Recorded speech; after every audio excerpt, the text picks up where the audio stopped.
maybe you should change the title because 6-7 is very popular Yeah, right 6-7 is very popular, yes. Right, and it wasn't before I started. But actually, yes, that would be interesting. Yeah, this would be 7-6. Yes, yeah. Yeah, Hey, right. we can reverse it because you're going backwards. It's BC, so there you go. Oh, I can use that. There you May I go. borrow that? Absolutely, go Right. ahead.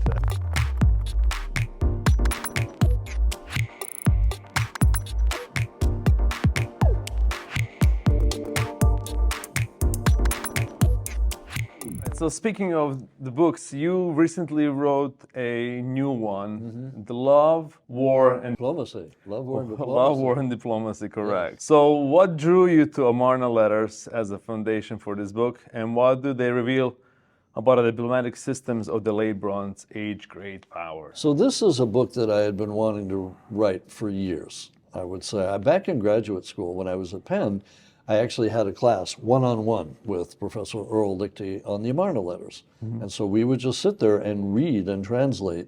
I've been fascinated by them. I mean, so these are the letters. It's a royal archive that belonged to Amenhotep III and his son Akhenaten, the so-called heretic pharaoh. The monotheistic. Right, exactly. May have invented monotheism, Yes. right?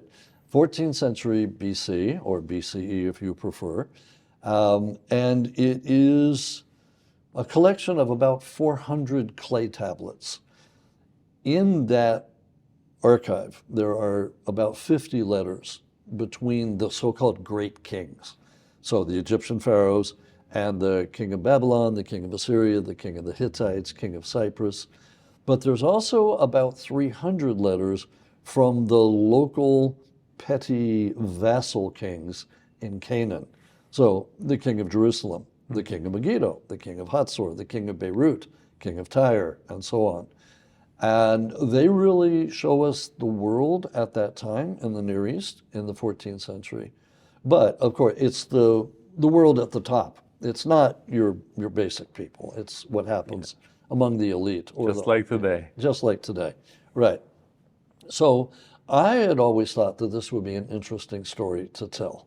And I realized, especially in recent years, there's been a book published on the race to translate Egyptian hieroglyphics, right? Champollion versus Thomas Young. There's been a recent book on the race to translate cuneiform and Akkadian, right? But there has not been a book on the race to translate the Amarna letters once they were found. Other scholars had published interesting articles on them, but no book. And so I thought, let me write something where I'm looking again at two pieces. Let me look at the race between the scholars to translate them when they were first found, which was 1887. There were 2 British scholars and about 5 German scholars, and they're both competitive and helping each other at the same time. And so I wanted to tell that story, but I also wanted to tell the story of what the tablets tell us about that world back then. And I had originally written the book as 2 halves. One half, the race to translate, and one half, what do they tell us? And again, I was like, that's not telling a story the best possible way. It's bogging down. So I thought, what if I kind of do what I did with the Digging Up Armageddon? What if I alternate chapters?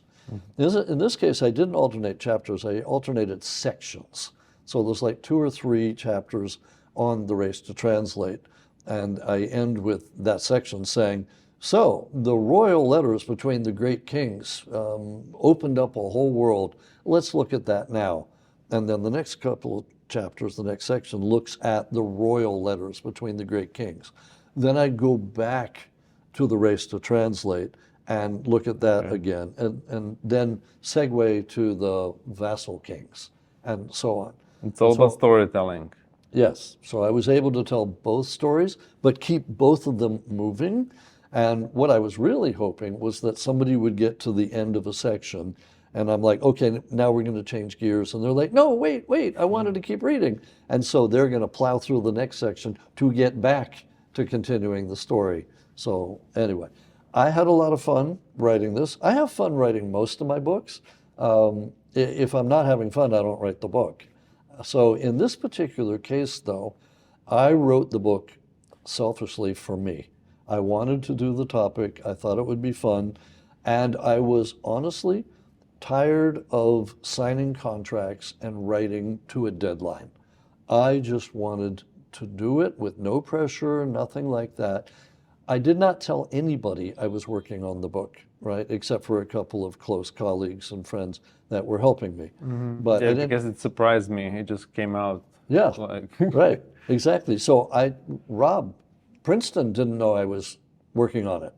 And so when I was done, I wrote to Rob Tempio at Princeton. I said, I've been working on another book. It's on the Amarna letters. He's like, I didn't know. I'm like, nobody knew.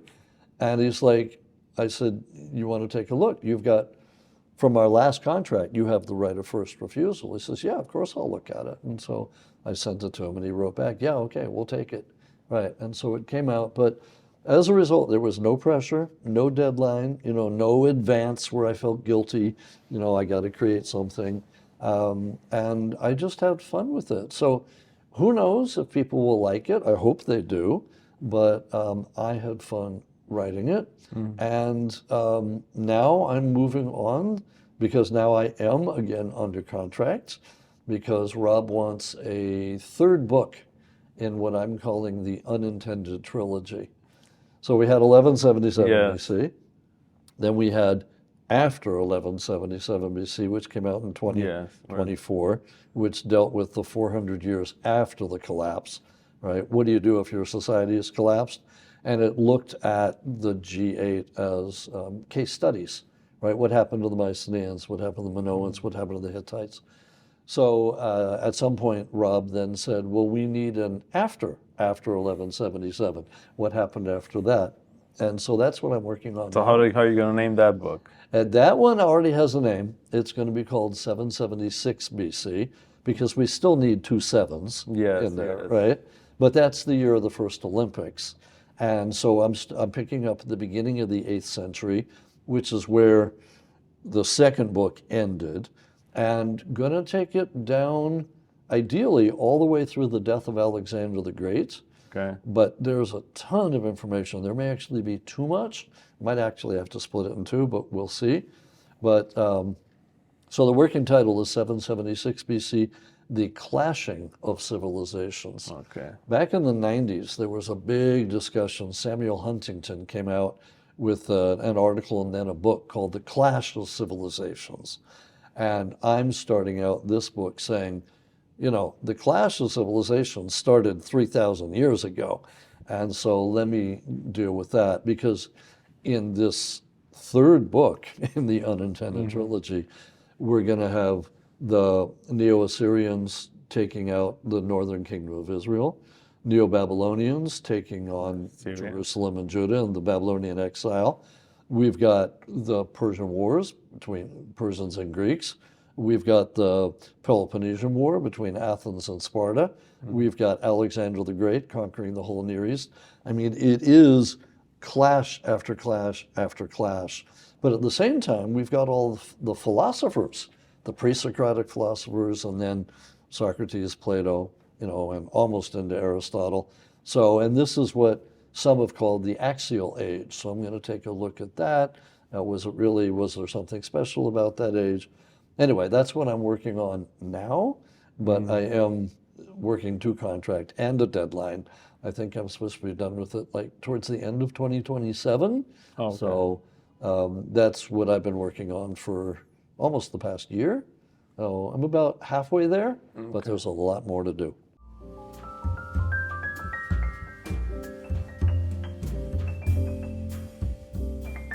So the letters there, it's a blend about negotiation, marriage diplomacy, Yes. tensions, and different conflict there. Yes. Where do you see diplomacy functioning, and where do you see breaking it down in the Amarna letters? So this is where it gets interesting because the letters between the great kings are very different from the letters with the vassal kings. So the great kings, it's all about diplomacy, gift giving, because kings don't trade, that's beneath them, but they give gifts, right? Here's this, here's a chariot, here's a couple of horses, and in return I want X, Y, and Z. And a lot of the letters we've got are concerned with royal marriages. Every time it seems that they're signing a treaty, like if a new king comes on the throne in Assyria, he has to reestablish a treaty and communication with the Egyptian pharaoh. And very frequently, a daughter would be sent to cement the treaty. But the other kings also wanted gold. So there is one letter where the king, the foreign king, says to the Egyptian pharaoh, send me some gold. It's like dust in your land. In return, I'll send you my daughter. And the Egyptian pharaoh writes back, what kind of a man are you that would give your daughter for a few nuggets of gold? But okay. And he sends the gold, and the other king sends his daughter. Right. So those royal letters are all about the diplomacy. The letters from the vassal kings, and most of them are from the vassal kings. We have very few of them that are sent from the Egyptian pharaoh. They're mostly asking for help. Like we've got one letter from Biridia, the king of Megiddo, who says, Labayu, one of the other kings from Shechem, is attacking me. Please send me a dozen archers to help me defend Megiddo. And there are others very much like that. So the king of Jerusalem, Abdi-Heba, says, I'm at war. I'm surrounded like a ship at sea. Please help me. It's mostly, I say in the book at one point that the letters from the vassal kings are like children squabbling. So-and-so hit me. So-and-so kicked me. Daddy, mommy, right? And the Egyptian pharaoh is going, all right, play nicely. But on the other hand, you can also see that what's happening are proxy wars. Now, two of the greatest powers at that time, we have the G8, right? Assyrians, Babylonians. The Hittites and the Egyptians are the two greatest powers at the time. The Hittites are coming down from the north into what is now North Syria. The Egyptians are coming up from the south into, Israel, Syria, Lebanon, Palestinian territories. And they meet. And yeah, they have a famous battle. Yeah, like Battle of Kadesh, very famous battle in the early 13th century. It was the first peace treaty, no? First peace treaty at the end, exactly. I think a copy of it's at the United Nations. Right. Yeah, it was founded at Hattusha, if I remember correctly. Right, exactly. So at the Hittite capital, right. So some of these letters, especially from the area of Amuru, which is in North Syria, just to the south of Ugarit, Abdi Ashirta and his son Aziru, you can see they're being paid for by the Hittites. They are fighting on behalf of the Hittites without it ever being said.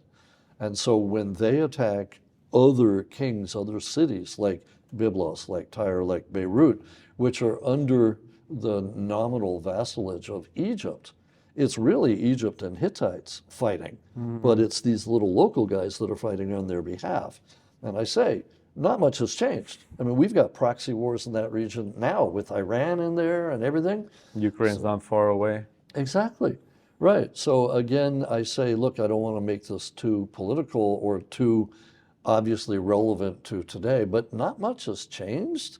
And so there you've got diplomacy in those 300 letters, but it's a different type of diplomacy than you have in the letters with the great kings.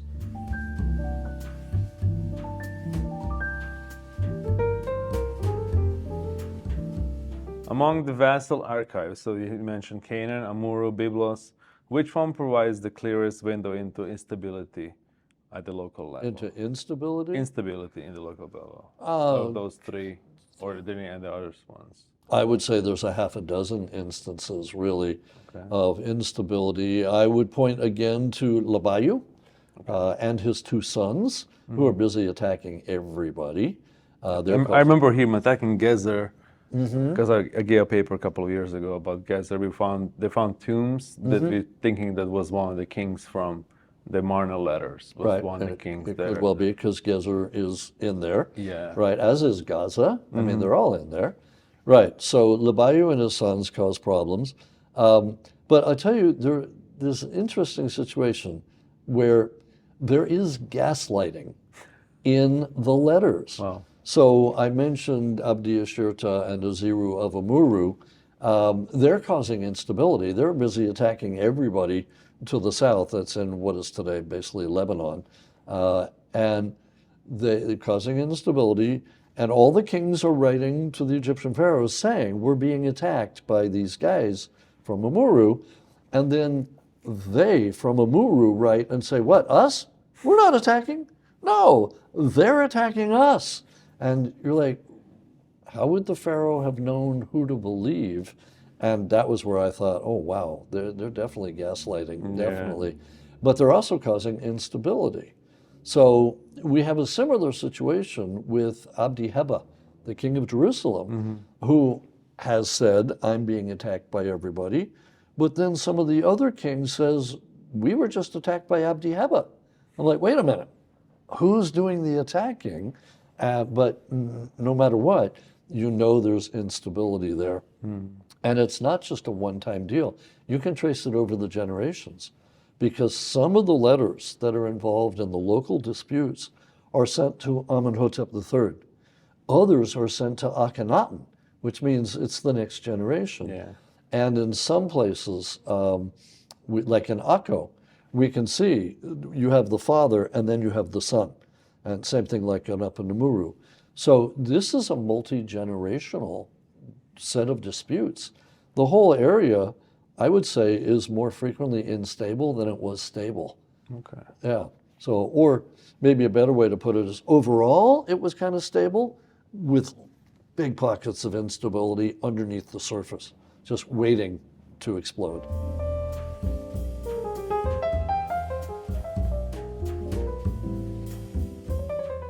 Which part of the 1887 Marna discovery story remains mostly misunderstood? And what new clarity does your research bring?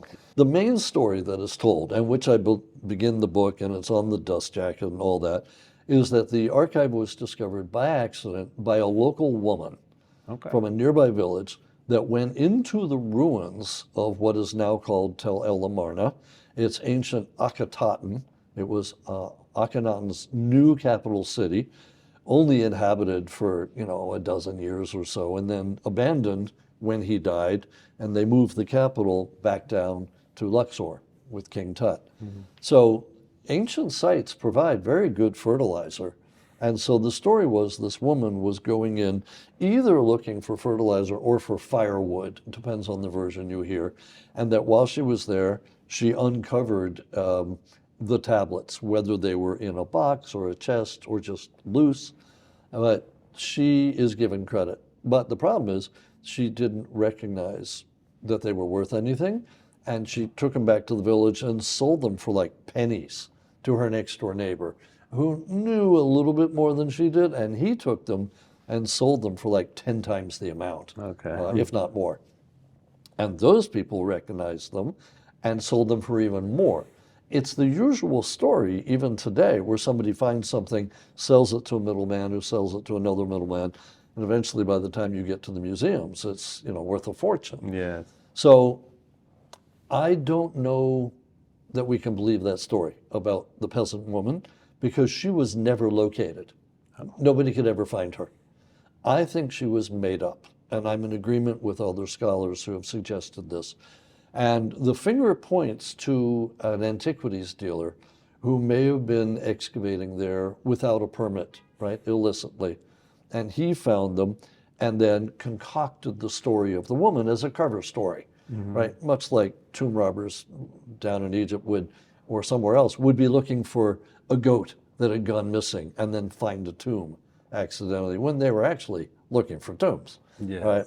So I think the woman didn't actually exist. But those tablets quickly made their hands into a couple of major antiquities dealers' hands, and they sold them to the museum dealers. And so word spread, and people came from all the major museums, and these tablets were quickly sold. So like Wallace Budge from the British Museum bought 81 of them, like on the spot, right? The Berlin Museum eventually got 160 tablets in a first shipment, and then others in secondary shipments as well. So today they're in, and you'll forgive me if I don't remember the exact numbers, but they're on 4 different continents in 10 different museums in 8 different countries. So if you want to go look at them all, you have to go all over the place. And for me, I say in the book, this is one of the most egregious examples of looting that we've got and of splitting it up among museums. It's like the Dead Sea Scrolls. That's really the only equivalent I could think of, where, you know, they're now all over the place with a couple of major places. Yeah, I saw a petition now that now that Egypt has a brand new museum. They have a petition to return some of the artifacts back, like Rosetta Stone for the British Museum. Exactly, right. They want Rosetta Stone back. They want the bust of Nefertiti. And I suggest it's not going to happen, but it would make sense to bring all the Amarna letters back to Cairo. Right now, there are only 52 out of the 400 that are in Cairo. But, you know, do we really see the British Museum sending the Amarna tablets back? Maybe most of them are in the storerooms. You know, is the Louvre going to send theirs back? Is Berlin going to send theirs back? Will the Met send theirs back? So it would be nice, and it should be done. But on the other hand, you know, one could make an argument that if they're spread everywhere, more people can see some of them. Yeah, this is kind of safer preservation-wise. In a way. I mean, we saw what happened in Palmyra Right. a couple of years Right. ago.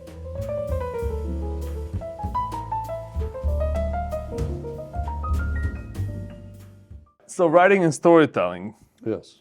So we already mentioned this earlier, but your books read like a narrative history rather than a technical reports, like data dump. Thank you. Good. What is your writing process from blank page to a final chapter? Basically, well, first of all, what I do is I always have some kind of notebook with me.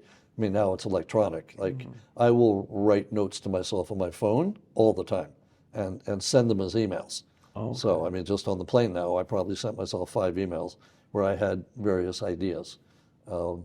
And I will always have like an iPad next to me in bed, because half the time my best ideas come to me as I'm drifting off to sleep. Oh, wow. You know, not in the shower, but drifting off to sleep. And I know that if I don't write them down right then, in the morning I won't remember.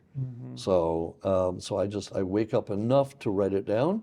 And when I get up in the morning, I'm like, oh, right, yes.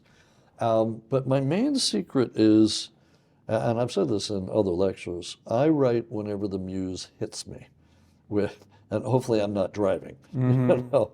But Cleo, the muse of history, I basically say that she lives with us. My wife used to say that she was married to 2 people, right? Me and Cleo. All right. So basically, whenever the muse hits, I'm like, okay, she's here with me. Let me sit down and just write. And I'll just write off the top of my head. I'll go later to find the footnotes and the supporting documents and all that. But let me just write off the top of my head, basically to tell the story. All right? And it can happen like when I've been at a dinner party and somebody has asked me a question and I've answered them. And then I thought, that would be a really good intro to the chapter I'm working on. So I quickly write it down. So be ready to write anytime, anywhere, even just a little note to yourself would be my advice, basically. And that's what I do. But then, you know, I never had any formal training in anything like this. So I don't make an outline. You know, I don't say, here's what I'm going to do. Not usually. I mean, upon occasion, I'll say, look, here's the basic thing I want to do. And if you're aiming to get a contract, of course, you have to write up a prospectus, which says, here's what I'm going to do in chapter 1, and then chapter 2, and then chapter 3. And if you're trying to get a grant, of course, you have to do that. So I won't say that I never write an outline, but when I'm on my own, basically what I'll say is, okay, today I want to write about the Neo-Babylonians capturing Jerusalem. Let me start telling that story. And I'll just sit and write for however long it takes, or whether it's 1 page or 25 pages. And then later I'll go back and say, okay, parts of that were good. You know, I'll throw away some, I'll keep the others, I'll rewrite it. You don't feel bad about throwing stuff away. No, because there's always more where that came from. Okay. Right.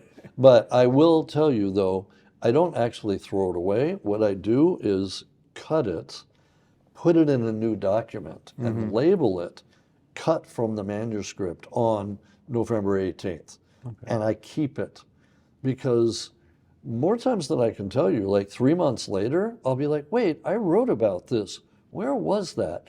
And I'll do a search on my computer, and up will come the cut on the 18th of November. I'm like, oh, I was about to throw that away. It will fit perfectly here, which was like 4 chapters later. So never actually throw anything away, just move it out of the way, I would say. That's good. So I don't know, maybe it would be better if I had a process, but again, I write because I love it. I mean, other people say, oh, how can you write so much? I hate to write. I'm like, I love to write. And the way I feel about it, I'll write a whole chunk and then I'll chip away at it to leave it. It's like, I think once I was told about Michelangelo saying the sculpture is already in, I just have to get rid of the excess. So my thinking is the story is already in like my data dump. Let me just chisel it away and let the story come out. Yeah. So that's how I do it. I'm not sure it would work for everybody, but it seems to work for me.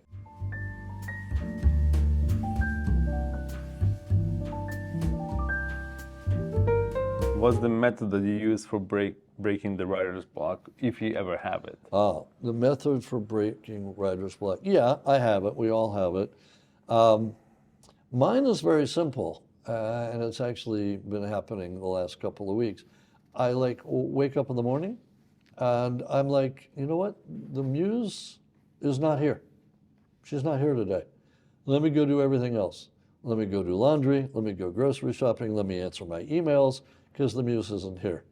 And then at some time, later in the day, the next day, whatever, just suddenly I'll go, whoa, she's here.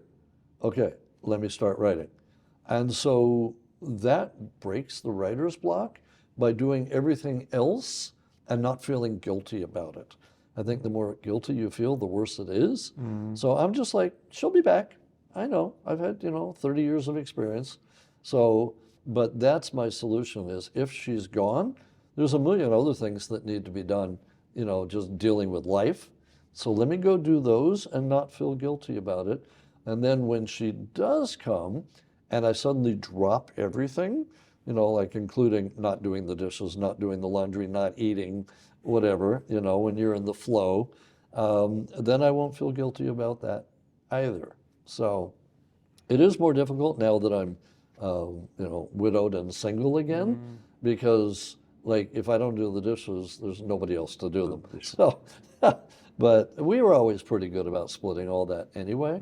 But that's why I will not say I've never had writer's block, because I have, but I've always been able to get out of it by just patiently waiting, and something will trigger it, and again, hopefully not while I'm driving.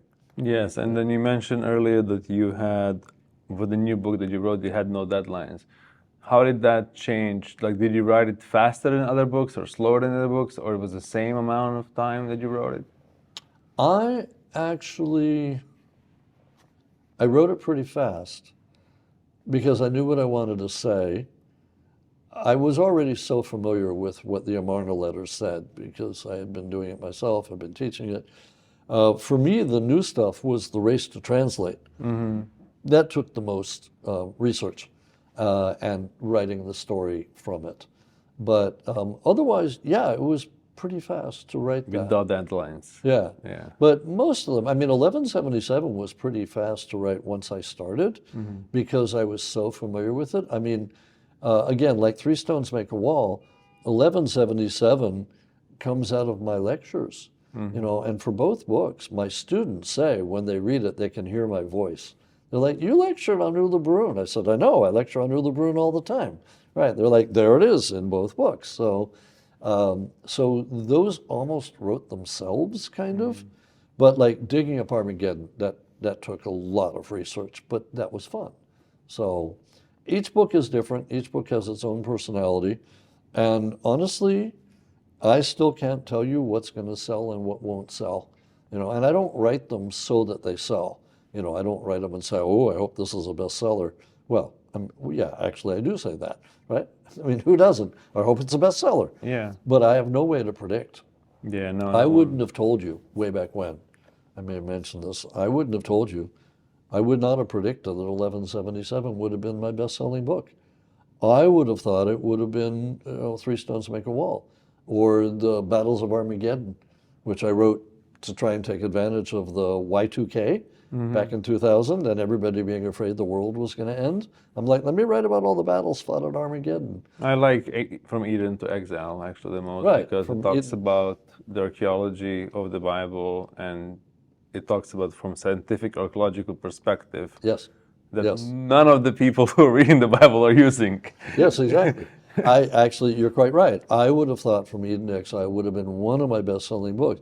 And I mean, it's not bad, but it's not even close to 1177. But part of the problem there, and we can get into this at some other time if you want, but the audience I really wanted to read it doesn't want to read it, right? I had a student who told me she gave it to her grandfather for Christmas, and he unwrapped it, looked at it, and handed it back and said, I don't want to read this. She's like, why not? He says, because I don't want to read it. So, and that was my audience. That was who I was aiming for. Yeah. Was, here's what we've got.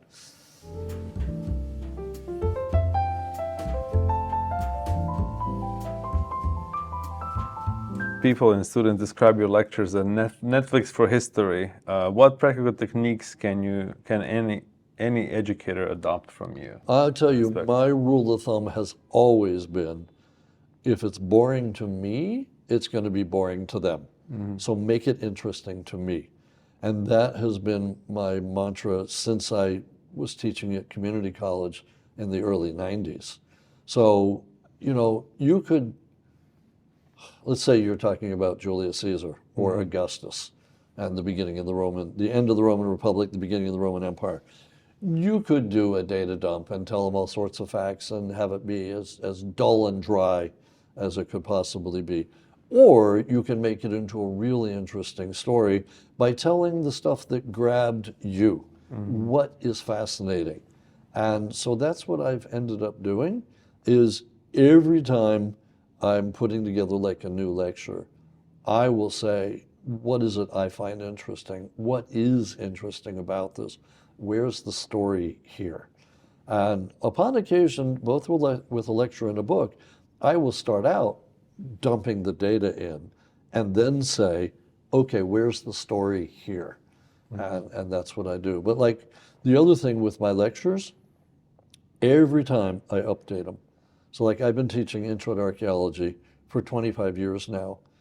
Every time, 3 days before, 2 days before, 1 day before, even the morning of, I will go in and tweak the slides, and I will add in something that I've just seen. In fact, I just did it the other day. Something came across my desk in the morning. I think Jack Sasson had sent it out on his list, and I clicked, and I'm like, that's completely appropriate to what we're doing today. And I put it in. And when I started the lecture, this was just last week, I said, so blah, blah, blah, blah, blah, blah, blah, blah, blah. And then something new was just announced. And I turned to them and I said, and by just, I mean 2 hours ago. And I said, here. And I said, I took a screenshot because I knew you'd be interested. Look at what just I read 2 hours ago. And they sat up like, this is new. I'm like, yeah, it's still old, but it's new.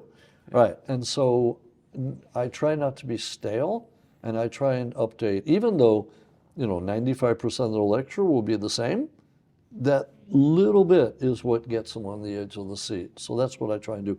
And it gets me more interested.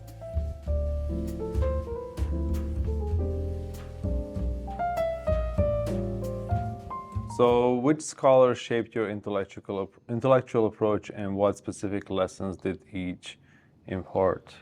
That's a tough question to ask or to answer, because it's hard to point to each. I can point to my mentors, each of whom I have up on a pedestal, but Jerry Rudder, my undergraduate advisor who did Mycenaean Greece type stuff, I took his class on Bronze Age Aegean as a freshman fall. And that was when I'm like, okay, I'm declaring my major. And so I've always admired Jerry's scholarship, his attention to detail, not reading too much into the data, just what's there. So he was a huge influence.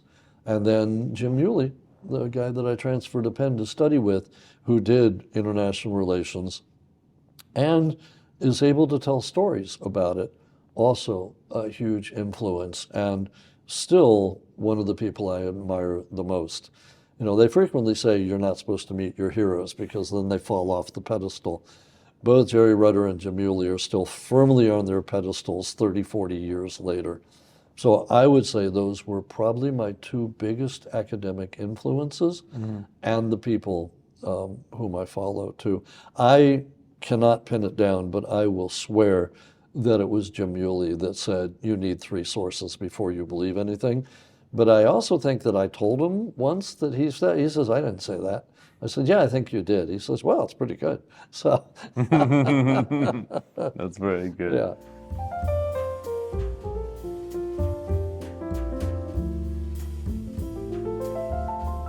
Let's talk about hypothetical. If you can send one piece of equipment that we use today, like LiDAR, ancient DNA, drones, back to your younger self in the 80s when you started to excavate, what would it be? Oh, my word. Wow. One piece that we can use now that I would send back to my younger self? Yes, yes. Oh, wow. I'm not saying you're old now, I'm just saying back in the 80s. No. I mean, would I know how to use it? Yes, yes. Wow. Boy, these are tough questions because I want it all. Okay. Yeah. I mean, LiDAR would be so great to have back in the 80s. But ancient DNA would be amazing. That would be, because like at Megiddo, whenever we found burials and skeletons, now we do ancient DNA on it, but, what if Yadin had it like in the 60s or something like that? So, yeah, so that would be good. What other?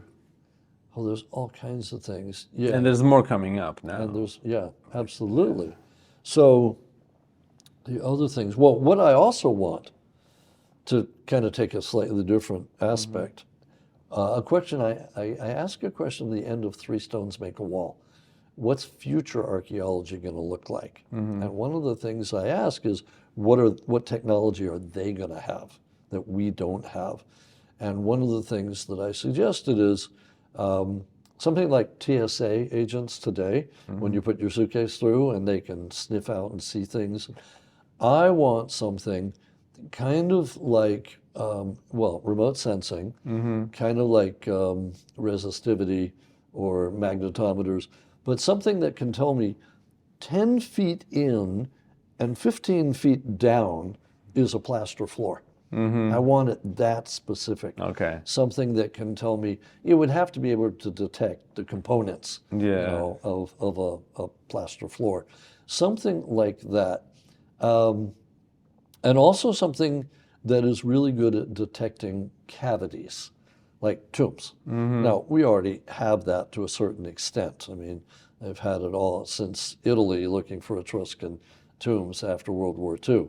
But at one point, somebody from Silicon Valley told me, we have what you're asking for already. Contact the oil exploration companies. Contact the gas, right? Yes. They know how to do this stuff, right? And then others, I said, well, do you have something like in Silicon Valley that could tell me that there's plaster 10 feet in and 15 feet down?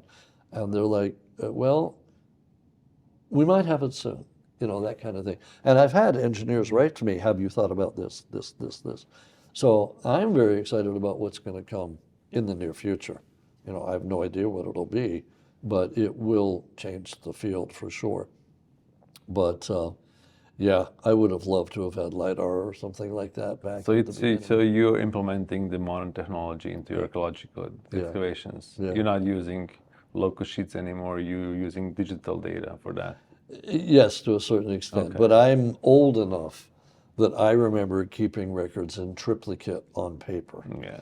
Right. and then switching to tablets and putting stuff up in the cloud and all of that. So it is kind of cool to have lived long enough, in a way, to have gone from completely non-digital, where it wasn't even an option, paper and pencil, to completely digital. And that gets me to wonder, what are we going to be doing in another 10, 15 years? Yeah, but the handpick or the pastiche are still You'll- manual. You will still have that, yes, you will still have your pastiche, and you will not pry my Marshalltown trowel out of my hands. Absolutely. Right. I actually still have my Marshalltown trowel. When I turned 21, Wow. my mom said, "What do you want for your birthday?" I said, "I want a Marshalltown trowel." She's like, "What's that?" And so we went to the hardware store and I got it, and I engraved my initials and I engraved the date on it, and I still have it Wow. today. The Marshalltown company called me because I was ordering, whenever we go on a dig, I order like 40 or 50 trowels because they have a student discount, educator's discount. And I would say, "We're going to go digging. I need 40 trowels. Can you give me the discount?" I would bring over a whole load. So one time my contact at the Marshalltown Museum said to me, "We're putting up an exhibit. Can we have your trowel for the exhibit?" And I said, "Absolutely not. No, nobody gets my trowel." And she's like, "That's what every archaeologist we've called has said. What is with you guys?" I'm like, "We love our trowels." That's So- fun. You also have Marshalltown. Yeah, yeah, yeah.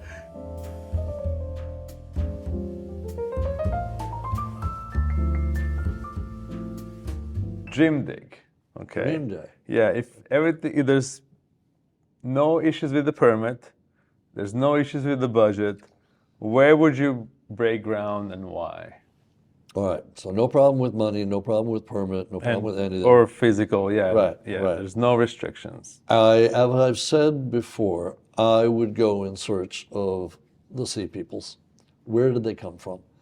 Does that mean digging on Sicily, Sardinia, Italy, somewhere? We have never identified a home city for any of the sea peoples. So I would love to go and find them. Okay. And yeah, Crete? No, Crete maybe? maybe Crete, maybe Iberia, Spain, right? I mean, when they did the DNA on the Ashkelon burials, the part that was not local, the computer model said it was either Crete or Sicily, Sardinia, or Spain. And so I'd want to go looking in one of those places. So, but then the problem is, how do you identify it when you found it? How do you know that you found it, right? Unless there's writing or something, you're not going to find something that says, Yeah, this was the- "Here lie the Sardana," or whatever. But that's what I would go for, is looking for the origins of the sea peoples. I think it's one of the great mysteries that still remains.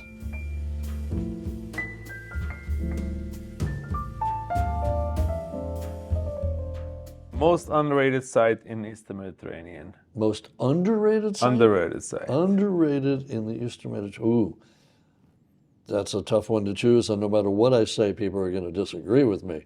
That's the beauty. The most underrated, I could probably go the most overrated, but most underrated. Wow. They're all highly rated in the Eastern Mediterranean. I would say maybe underrated in terms of tourism and people don't go there. But yes, probably that. Hattusas. Hat- the Hittite capital. Hattusha? Yeah, Yes. Hattusha. Not underrated by the archaeologists, but it's off the main path. I visited last summer. It's and an amazing absolutely amazing. And there were three people there. Yeah. Yeah, that's I would love to go dig there. Hattusha is absolutely Yeah. amazing. Yeah. All right, it's easy question. Favorite field snack? Favorite Field snack. field snack. Favorite field Gatorade. Gatorade? Okay, for us it's a usual watermelon. Yeah, no, not watermelon, because you get all No. sticky. Because we all have break. It's a watermelon Yeah. break, so it's like Yeah, I would. But what I do, I carry Nutri-Grain bars with me at all times. Okay. So because I get so hungry that I'll go through 2 or 3 Nutri-Grain bars in the morning. You already answered this one. Tool you'll never lend out. That's your Marshalltown. Right. You already Right. answered that. Yeah. No WHS. Yeah. No. Marshalltown. Best sunrise you ever seen at site? Best sunrise. probably That's easy. Megiddo. Megiddo. At Okay. sunrise after sunrise after sunrise. That was my favorite part of the day because we would get up and I'd go to Area L where the stables were, where I was excavating, and you could just watch the sun come up over the valley, over the Jezreel Valley, over Mount Tabor and all that. That was amazing. Yeah. All right. One artifact that still eludes you. But we don't really look for artifacts, but let's say if you have an artifact That I would love to find? Yeah. Probably hometown of the sea people. Yeah, no. In terms of an artifact, I don't know. I mean, can I go for the obvious, like something that mentions Absolutely. Solomon or David? Yeah, absolutely. At Megiddo or some other site where it's obviously not a forgery. Like a seal or something. Yeah, like it's real. Exactly. Yeah, that would be totally, because if we could find something for Solomon that's outside the Bible, then I'm 2/3 of the way. 2/3 of the way, yeah, correct. Right.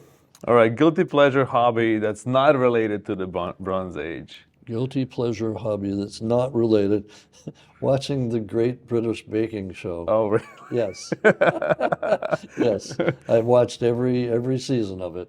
Okay, so I asked the most underrated side, but now I'm going to ask for the most overrated ancient hero. The most overrated overrated ancient hero, probably Achilles. Ancient hero? Yeah. The overrated ancient hero. Everyone talks about him. Yeah, probably Agamemnon or Hector or Paris or somebody like that. Probably even Hercules. Or even Hercules or Goliath. Goliath, definitely. Right. Yeah, definitely. Yeah.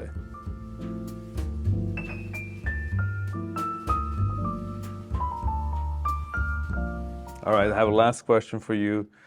50 years from now, what questions do you hope scholars are still debating about your work? About my work? Well, 50 years from now, what question do I hope? Was he any good? Why did he write this? Why did he say this? I suspect that they're still going to be debating about the late Bronze Age collapse. Okay. Because I doubt we're going to solve that with any definitiveness anytime now. I mean, in your answer is very general. Like It you is. said, everything it's like one after another. But what triggered it? That's the question. What triggered it? Exactly. Which most likely the drought. Exactly. Yeah. Was it a solar minimum? Something like that. Yeah. So it's interesting in history with the French Revolution. It was actually caused by the volcano in Iceland erupting. Right. And then it caused a drought, caused the cooling of the earth. Right. Wasn't so people were hungry. Right. And that kind of the American Revolution came along, and so there was a lot of change in the French Revolution. People don't know that. Right. Interesting. So, yeah, right. so it's very similar. It'll be something similar. Yeah. Similar, exactly. probably in the Bronze Age. Right. Well, anyway, thank you very much. It was very, very pleasurable. Thank you Yeah. for talking with me, and we'll continue this next time. Yeah, we absolutely will. And I'll end on one other note because I was just teaching about this. You know, the papyrus scrolls at Herculaneum. Those I'm waiting for AI and everything to be able to read, and all the missing books, right, that are undoubtedly in there.